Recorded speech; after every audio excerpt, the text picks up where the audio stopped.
Alguma vez já passou pela cabeça como seria se um espírito pudesse atravessar uma parede? Parece coisa de filme, eu sei. Mas e se por trás disso existisse uma explicação, uma lógica? É exatamente isso que a gente vai explorar hoje. Esse conceito fascinante de quando o espírito vence a matéria. Pois é, essa é a grande pergunta, não é? Uma questão que intriga a humanidade há muito, muito tempo. Acontece que a doutrina espírita propõe uma ideia interessante.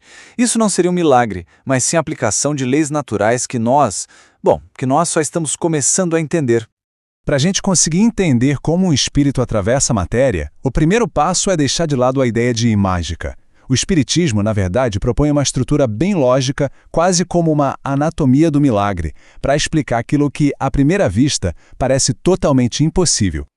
Então, esse fenômeno todo se baseia em três componentes que trabalham juntos em perfeita sintonia.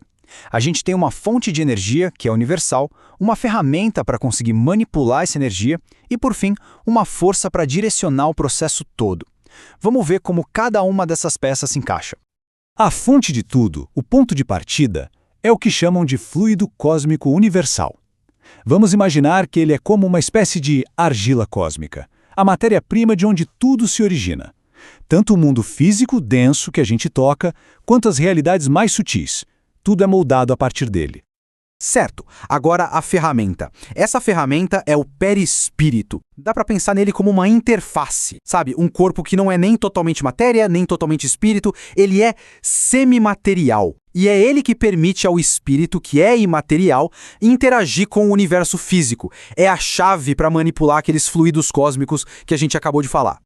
E o que move tudo isso? O que dá a ignição? A força da vontade. Tem uma frase do Kardec que é simplesmente perfeita para isso. O pensamento e a vontade são para o espírito o que a mão é para o homem. Ou seja, a vontade é a energia pura que direciona o perispírito para moldar o fluido cósmico universal e assim alterar o estado da matéria.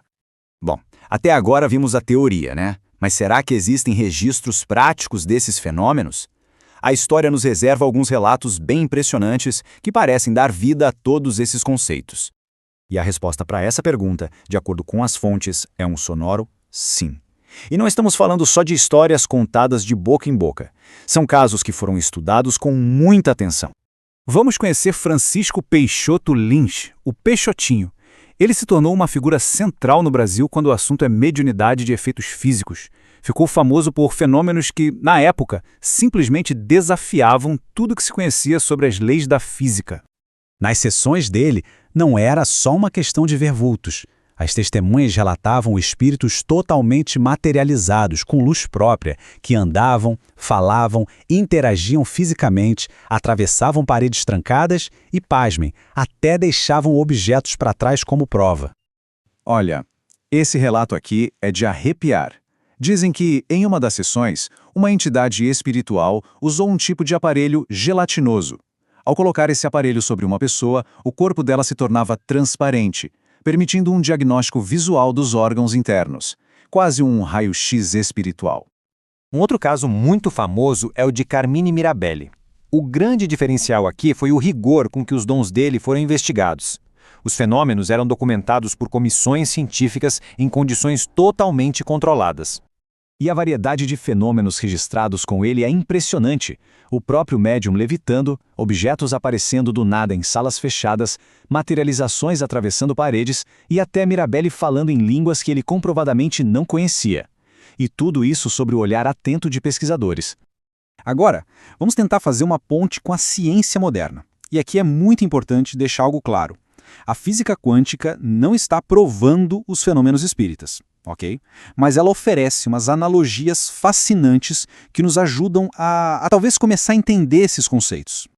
Por exemplo, essa ideia de atravessar paredes, ela encontra um eco, um paralelo no tunelamento quântico. A comunicação à distância instantânea. Lembra o emaranhamento quântico. E a própria noção de que a matéria é, na sua essência, vibração, ressoa muito com a famosa equação de Einstein, que mostra que matéria e energia são, na verdade, duas faces da mesma moeda.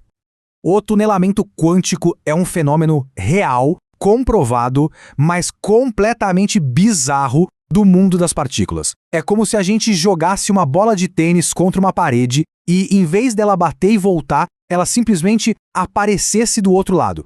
intacta, sem quebrar a parede. É basicamente isso que as partículas fazem o tempo todo.